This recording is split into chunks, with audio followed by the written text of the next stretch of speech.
भगवान श्री कृष्ण से जाम्बान ने कहा, हे प्रभु मेरी आपसे एक प्रार्थना है। बोले कहो। कि मेरी एक बेटी है,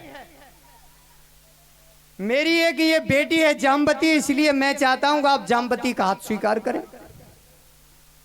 अगर तुम जाम्बती का हाथ स्वीकार कर लें, इसको आप अगर अंगीकार कर लेते हैं तो प्रभु अब मैं भजन करना चाहता हूं। भगवान श्री कृष्ण ने तथास्तु कह दिया और जाम्बान ने अपनी बेटी जाम्बवती का हाथ श्री कृष्ण के हाथ में दे दिया। उधर में भगवान श्री कृष्ण वहां से जाम्बती को लेकर के चले। जिन यदुवंशियों को दरवाजे पर खड़े करके छोड़ गए थे भगवान श्री कृष्ण, उन्होंने 1 दिन 2 दिन 3 दिन अर्थात 12 दिन तक इंतजार किया और 12 दिन बाद उस दरवाजे पर पत्थर की शिला को उड़ा करके वो भाग गए और उन्होंने हल्ला मचा दिया द्वारकापुरी में जाके कि श्री कृष्ण द्वारकाधीश कंदरा के अंदर मारा गया। जब भगवान यहाँ से पहुंचे तो द्वारकापुरी में बड़ी चहल पहल हुई, सबको खुशी हुई। इधर में वह श्यामंतक मणि सत्यजित को बुला करके दी। अब सत्यजित उस श्यामंतक मणि को नहीं ले रहा है, वो बड़ा लज्जित है। सोचता है कि मैंने श्री कृष्ण पर आरोप लगाया झूठा कि श्री कृष्ण ने मेरे भाई को मरवा डाला, और लज्जा के मारे श्यामंतक मणि को नहीं ले रहा है। भगवान श्री कृष्ण ने कहा, हे सत्यजित ये श्यामंतक मणि तुमको लेनी होगी, इसलिए जो श्यामंतक मणि रोजाना जो सोना देती है वो सोना तुम्हें महाराज उग्रसेन के खजाने में जमा करना होगा। जो श्यामंतक मणि थी वो रोजाना 8 भार सोना देती थी। अब 1 भार सोना में वजन कितना होता है वो भी सुन लो। 1,02,40,000 धान गिन ले। कितने? 1,02,40,000 धान गिन ले। उनका जितना भार बनेगा उतने को 1 भार होगा। ऐसे 8 बार सोना रोजाना श्यामंतक मणि देती थी। उस सोने से पूरी द्वारकापुरी सोने की बन गई थी। समय के अनुसार सत्यजित ने वो श्यामंतक मणि तो ले ली, लेकिन सत्यजित बड़ा लज्जित हुआ। सत्यजित की एक बेटी थी जिसका नाम था सत्यभामा। सत्यजित ने अपनी लज्जा को छिपाने के लिए लज्जित होकर के अपनी बेटी सत्यभामा का विवाह भगवान श्री कृष्ण के साथ कर दिया। और जाम्बती को जो लेकर के आए थे जाम्बान की बेटी, शुभ समय के अनुसार जाम्बती का भी पानी ग्रहण स्वीकार किया। अब भगवान श्री कृष्ण के कितने विवाह हुए?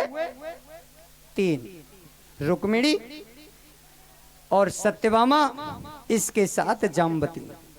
उन्होंने 4था विवाह कालिंदी के साथ किया, 5वां विवाह मित्रविंदा के साथ किया, 6वां विवाह उन्होंने नग्नजिति के साथ किया, 7वां विवाह उन्हें भद्रा के साथ किया और 8वां विवाह उन्होंने लक्ष्मणा के साथ किया। इसलिए भगवान श्री कृष्ण की 8 पटरानी थी। द्वारकापुरी में ये 8 पटरानी थी और ब्रज में उनकी 8 सखियां थी। ललिता, विशाखा, चित्रा, चंपकलता, तुंग, विद्या, इंदुलेखा, सुदेवी और रंगदेवी। द्वारकापुरी में 8 मूल पटरानी थी और ब्रज में उनकी मूल 8 सखियां थी। जब इन 8 का विवाह हो गया, भगवान श्री कृष्ण के टोटल कितने विवाह हुए? 8। यही 8 भगवान श्री कृष्ण की पटरानी हुई। अब मैंने सीधे सीधे नाम ले दिया है, कथा समय के अनुसार आगे नहीं बढ़ाई। अब ये 8 पटरानियों से भगवान श्री कृष्ण सबसे एक ही बात कहते थे, मैं सबसे ज्यादा प्यार तुझसे करता हूं, सबसे ज्यादा प्यार तुझसे करता, सबसे ज्यादा प्यार तुझसे करता हूं। अब जो 8 थी सबसे एक ही बात कहते। एक दिन हुआ क्या, वो 8 बैठी थी भगवान श्री कृष्ण को घेर कर, बीच में भगवान श्री कृष्ण बैठे थे। इतने में भगवान नारद जी आए। उनके हाथ में एक पारिजात पुष्प का फूल था, कल्प वृक्ष का फूल, और भगवान नारद ने आकर के श्री कृष्ण के हाथ पर वो फूल रख दिया और कहा, हे श्री कृष्ण इस फूल को आप किसी एक रानी के हाथ पे रख दो, इससे मैं देख के चला जाऊंगा, मुझे ये पता चल जाएगी सबसे प्यारी रानी ये श्री कृष्ण की। अब 8 घेर के बैठी थी और 8 से रोजाना यही कहते थे, मैं सबसे ज्यादा प्रेम तुझसे करता हूं। अब जैसे ही फूल रखा तो 8 के मन में एक ही बात आई कि फूल मेरे हाथ में रखेंगे। अब भगवान कन्हैया तो फंस गए चक्कर में। नारद बोले, रखो ना, मैं देख के चला जाता हूं, मेरे पास ज्यादा समय नहीं। अब भगवान कन्हैया तो चुप। अब क्या करें भाई, 8 से तो यही कहते सबसे ज्यादा प्रेम तुझसे करता हूं, अब किसके हाथ पे रखूं? अब नारद जी बोले मेरे पास तो प्रभु टाइम नहीं है, ज्यादा टाइम तो मैं रुकता ही नहीं, मेरे पास समय नहीं है, जिसके हाथ पे तुम रख देंगे मैं देख के चला जाऊं। अब भगवान तो बड़े चक्कर में फंस गए, आज नारद जी ने मुझे फंसा दिया, अब क्या करूं। नारद जी बोले अच्छा प्रभु ऐसा करो मेरे फूल को दो, मैं जाता हूं। अब ऐसा हो नहीं सकता। भगवान कन्हैया ने वो फूल उठाया और जैसे ही फूल उठाया तो 8 रानियां की एक ही बात बैठ गई, कसक के मेरी हाथ पर रख गई, सबकी एक ही लालसा। और भगवान श्री कृष्ण ने अपना हाथ बढ़ाया और वह फूल रुक्मिणी के हाथ पर रख दिया।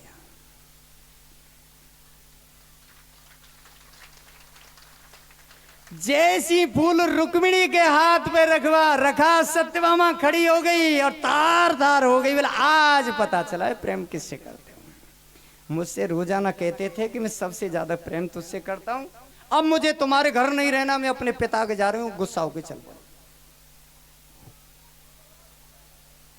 अब सत्यभामा गुस्सा होकर चली, लेकिन मनाने में बड़ा कारीगर है, उससे ज्यादा छलिया दुनिया में कोई नहीं पूरे संसार में। बोले सत्यभामा से दे मेरी बात तो सुनो। बोले क्या सुनूं? देखे प्रेम तो सबसे ज्यादा मैं तुमसे करता हूं, इनसे नहीं। लेकिन झूठ मूठ को दिखावे के काजे मैंने रुक्मिणी को मन रखे काजे रुक्मिणी के हाथ पे फूल रख दिया। अब सत्यमा बोली ये तो मैं जान गई सबके बीच में नारद जी के सामने। नारद जी ने कहा था कि जिसके हाथ पे रख दोगे वही सबसे प्यारी है, आज मुझे पता चल गई। अब भगवान कन्हैया सोचने लगे अब कैसे मनाऊं, अब वो तो चलती जा रही आगे। अच्छा बोल मेरी बात सुनो, एक बात सुनो, बोल बताओ कि मैंने रुक्मिणी के हाथ पे कल्प वृक्ष का फूल रखा है, तुम्हारे दरवाजे पर कल्प वृक्ष का पौधा लगाऊंगा और रुक्मिणी अपने घर से रोजाना आया करेगी, जल लेकर के तुम्हारे दरवाजे पर तुम्हारे वृक्ष में पानी दिया करेगी, तब तो तुम मानोगी। सत्यमा बोली मंजूर है। इतने में देखा वहां पर इंद्र देवता आ गया। इंद्र देवता ने द्वारकाधीश श्री कृष्ण को प्रणाम किया, प्रणाम करके कहा हे प्रभु दैत्यों ने हमारे स्वर्ग छीन लिया, जो नरकासुर है भौमासुर, माता अदिति के उसने कुंडल छीन लिए और उसने माता अदिति के कुंडल छीन लिए, वरुण का छत्र छीन लिया, हम लोगों का रहने का मणि पर्वत स्थान छीन लिया, हे प्रभु हमारी रक्षा करो। भगवान ने कह दिया तथास्तु ऐसा ही होगा। भगवान ने गरुण को बुलाया, स्मरण किया, गरुण आ गया, गरुण पर भगवान श्री कृष्ण बैठे और सत्यभामा भी बैठ गए। और जब वो निकल के जा रहे थे तो रास्ता में प्राग ज्योतिष पड़ता है, प्राग ज्योतिषपुर में पहुंचे और प्राग ज्योतिषपुर में जहां भौमासुर की राजधानी थी, प्राग ज्योतिषपुर की रक्षा करने वाला एक मुर नाम का दैत्य था, जिसके 5 सिर थे। भगवान श्री कृष्ण ने अपना चक्र सुदर्शन छोड़ दिया और मुर नाम के दैत्य के 5 सिर काट डाले। भगवान श्री कृष्ण ने अपना शंख बजा दिया और जैसे ही भौमासुर आया, भगवान श्री कृष्ण ने अपना चक्र छोड़ दिया और चक्र से भौमासुर का गला उड़ा दिया। भौमासुर का जो पुत्र था उसका नाम था भगदत्त। अब भगदत्त तो बड़ा घबराया, भाई पिता को मार डाला उसी को। जैसे ही घबराया, जो भौमासुर था वो पृथ्वी देवी का पुत्र था। पृथ्वी देवी आई हाथ में बैजंती की माला लेके, माता अदिति के कुंडल वरुण का छत्र लेके आई, भगदत्त को अपनी पीठ के पीछे छुपा के लाई। माता पृथ्वी ने श्री कृष्ण को बैजंती की माला पहनाई, माता अदिति के कुंडल वरुण के छत्र दे दिए और भगवान से प्रार्थना की, कहा प्रभु ये भौमासुर का पुत्र भगदत्त बड़ा दुखी है, भयभीत है, इसे आप अभय वर दीजिए। भगवान श्री कृष्ण ने उसे अभय वर दे दिया। जैसे भौमासुर के पुत्र भगदत्त को अभय वर दिया, भौमासुर का पुत्र भगदत्त भगवान श्री कृष्ण को आगे लेके गया जहां नरकासुर ने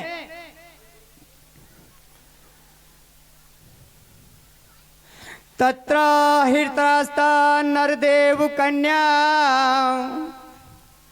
कुजेनु दृष्टा हरिमुआर्तबंधो उत्थाय सद्यो जगृहु प्रहर्ष बीड़ानुरागो प्रहितावलोके। उस नरकासुर ने देव कन्या, नर कन्या, ऋषि कन्या 16,100 बंदी बना के रखती अपने बंदी खाने। भगवान श्री कृष्ण जैसे ही अंदर पहुंचे और वो सब की सब खड़ी हो गई। और जैसी सब की सब खड़ी हो गई और सब ने खड़े होकर के जैसी श्री कृष्ण के दर्शन किए और अपने मन में श्री कृष्ण का वर्ण कर लिया। सबने श्री कृष्ण को पति के रूप में वर्ण कर लिया। 16,001 सैन्य। भगवान श्री कृष्ण कहते हैं ये यथा माम प्रवदन्ते तांस्तथे बजामे मम वर्तमान वर्त्यन्ते मनुष्य पार्थ सर्वसा। सब लोग मेरे ही अनुसरण करते हैं, जिस प्रकार से वो लोग मुझे भजते हैं मैं भी अपने भक्तों को उसी प्रकार से भजता हूं। जैसी सबकी सब खड़ी हो गई, भगवान श्री कृष्ण ने सुबंदी खाने से एक एक जो कन्या थी सबको हाथ पकड़ के बंदी खाने से बाहर निकाला, मुक्त किया। और जैसी बंदी खाने से 16,100 कन्याओं को मुक्त किया, सबकी सब हाथ जोड़कर भगवान श्री कृष्ण से कहने लगी, हे प्रभु आप घट घट वासी हैं, अंतर्यामी, आप घट घट की जानते हो। अगर मैं पूरे संसार में हम कहीं भी चले जाएं हमको कोई अच्छी नहीं बताएगा, लेकिन आप सबके घट घट के हृदय में बसते हो, घट घट में व्यापक हो, सबके हृदय की जानते हो। इसलिए हे प्रभु अब हम चाहते हैं जो हाथ तुमने पकड़ा है अब इस हाथ को आप पकड़े हैं प्रभु, इसको कोई दूसरा ना पकड़े, आप हमको स्वीकार करिए। 16,100। अब भगवान कन्हैया तो हंस गए और जैसी हंस गए तो समझो फंस गए। भगवान कन्हैया ने 16,100 विमान मंगाए, एक एक विमान में एक एक कन्या बैठा करके सभी कन्याओं को द्वारकापुरी में भेज दिया, सब द्वारकापुरी में पहुंचा दिया। इसके बाद में भगवान श्री कृष्ण विमान उस गरुड़ पर बैठे स्वर्ग में पहुंचे, क्योंकि उन्हें कल्प वृक्ष का पौधा लाना था। इंद्र देवता ने उनका सम्मान किया, पूजन किया। भगवान श्री कृष्ण ने कहा कि हे प्रभु हम आपकी क्या सेवा करेंगे, एक कल्प वृक्ष के पौधा की हमको जरूरत है। बोले कल्प वृक्ष पौधा क्या करोगे? बोले हम यहाँ से कल्प वृक्ष का पौधा ले जाएंगे, सत्यभामा के दरवाजे पर लगाएंगे, रुक्मिणी अपने घर से आएगी, उसमें पानी देगी और तब सत्यभामा का मान दूर होगा। बोले पृथ्वीलोक में कहाँ? इंद्र देवता कहने लगे पृथ्वीलोक में कल्प वृक्ष का पौधा नहीं जाएगा, ये तो स्वर्ग का पौधा है। भगवान कन्हैया कहने लगे हमको जरूरत है। बोले तुमको जरूरत हो या ना हो, लेकिन कल्प वृक्ष का पौधा तो स्वर्ग का है, वो पृथ्वीलोक में नहीं जाएगा। भगवान कन्हैया कहने लगे बड़े ढीठ हो तुम तो। अरे जब जब नाथ सुरनि दुख पायो नाना तनु धरे तुम्हें ही नसायो। राम सिया राम जय जय राम, राम सिया राम जय जय राम। मंगल भवनय मंगलहारी द्रवहु सुदशे रति अजीर बिहारी। राम सिया राम जय जय राम, राम सिया राम जय जय राम। भगवान कहने लगे जब जब तुम पर आपत्ति पड़ती, विपत्ति पड़ती, तब तू त्रायमाम करते हो, मैं तुम्हारी रक्षा करता हूँ। तुम्हारे नजरिए जन कौन कौन से रूप धारण करता हूँ। कभी मैं कच्छप बनता हूँ, कभी बारह बनता हूँ, तो कभी नरसिंह रूप धारण करता हूँ। जब जब तुम पर विपत्ति पड़ती है मैं तुम्हारी सहायता करता हूँ। आज मुझे एक कल्प वृक्ष का पौधा भी तुमने लेने दोगे? बोले नहीं, यदि साहस है बल है तो जीत के मुझे ले जा सकते हो। भगवान कन्हैया पेड़ उखाड़ने लगे कल्प वृक्ष का पौधा और इंद्र उनसे गुथ गया। भगवान श्री कृष्ण ने इंद्र को परास्त किया, कल्प वृक्ष का पौधा उखाड़ा और गरुड़ पर रख लिया और उस पर सत्यभामा को बिठाया और सत्यभामा को बिठा कर भगवान द्वारकापुरी में आ गए और पौधा सत्यभामा के दरवाजे पर लगाया। रुक्मिणी से कहा अपने घर से पानी लाओ, सत्यभामा के दरवाजे में उसके पौधा में पानी दो। तब रुक्मिणी अपने घर से पानी लाई और सत्यभामा के दरवाजे पर जब उसके पौधा में पानी दिया और सत्यभामा का मान दूर हो गया, खुश हो गई। इस प्रकार से भगवान श्री कृष्ण लीला कर रहे हैं। भगवान ने शुभ लग्न के साथ जो 16,100 कन्या लेकर के आए थे भौमासुर के बंदी गृह से, एक ही समय में 16,100 भवनों में शुभ लग्न के साथ एक ही साथ में सबका पानी ग्रहण स्वीकार किया। क्या सुना आपने? 16,100 भवनों में एक ही समय में शुभ लग्न में एक साथ 16,100 कन्याओं को पाणी ग्रहण एक साथ स्वीकार किया, एक ही समय में। अर्थात 16,100 स्वरूप बना करके भगवान श्री कृष्ण ने सबका पाणी ग्रहण स्वीकार किया एक साथ। ये देख करके नारद जी बड़े प्रसन्न हुए।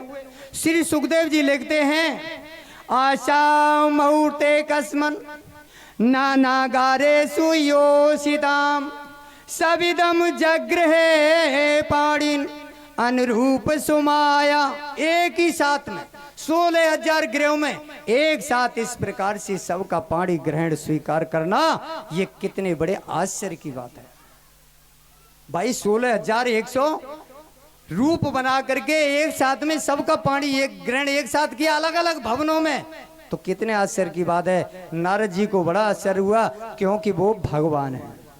बदंती तत्तत्व विदस्तत्व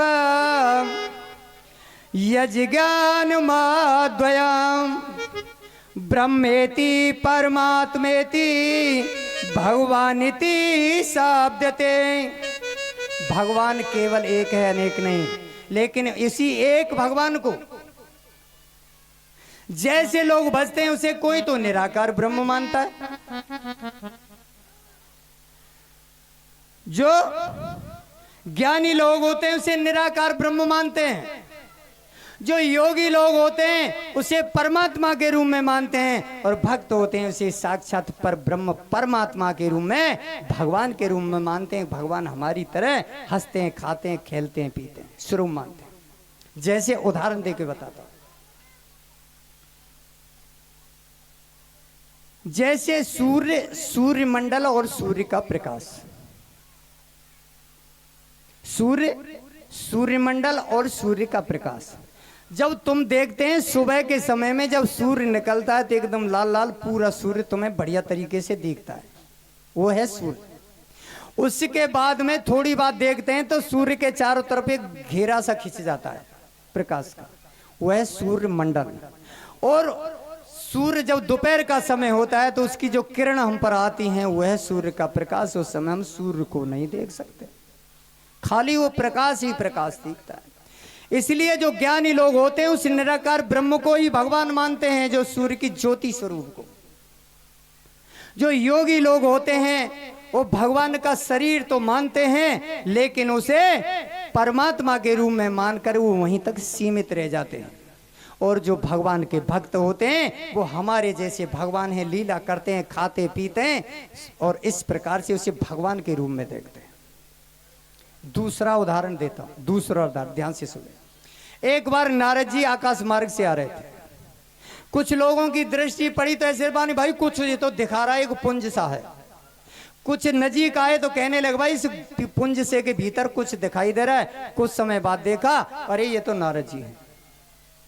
भगवान एक है, अनेक नहीं। जैसे उदाहरण के लिए कोहरा, बर्फ और जल तीनों एक ही हैं। जब ठंड का समय पड़ता है तो सवेरे कोहरा पड़ता है कोहरा, और जब कोहरा पड़ता है तो कोहरा पेड़ों पर पड़ के नहीं है, फिर नीचे जमीन में पानी के रूप में टपकता है। और कहीं कहीं हम देखते हैं कोई कूड़ा करकट होता है, वहां बर्फ जम जाती है। इसलिए कोहरा, जल और बर्फ है वो तीनों एक ही चीज, लेकिन हम कोहरा को बर्फ, बर्फ को जल और जल को कोहरा नहीं कह सकते। भाई जो कोहरा उड़ता है तो सब नहीं कहे भाई कोहरा पर रहा तो कोहरा उड़ रहा है, उसे पानी नहीं कह सकते। और जल को बर्फ नहीं और बर्फ को पानी नहीं कह सकते। इसलिए वो एक ही भगवान के तीन स्वरूप हैं। उसे कोई ब्रह्म कहता है, कोई इसे परमात्मा कहता है, तो उसे कोई भगवान कहता है। और जो तुम कथा सुन रहे हैं ये भागवत जी की कथा, ये जो भागवत जी की कथा है, भागवत में कै शब्द हैं? 4। भागवत। भा माने भक्ति, गौ माने ज्ञान, वा माने वैराग्य, और ता माने है तत्व। जो भक्ति, ज्ञान और वैराग्य के माध्यम से जो हमें तत्व की प्रतीति करा दे उसे कहते हैं भागवत। तो माने है तत्व। तत्व क्या है? जो पूर्ण पर ब्रह्म, जो परमात्मा है, जो वास्तविक तत्व, से तत्व कहते हैं। इसको वेद व्यास जी ने रचना की। व्यास जी किसे कहते हैं? व्यास, बेआस, यानी कोई आशा न हो, समझो बेआस। तब है व्यास।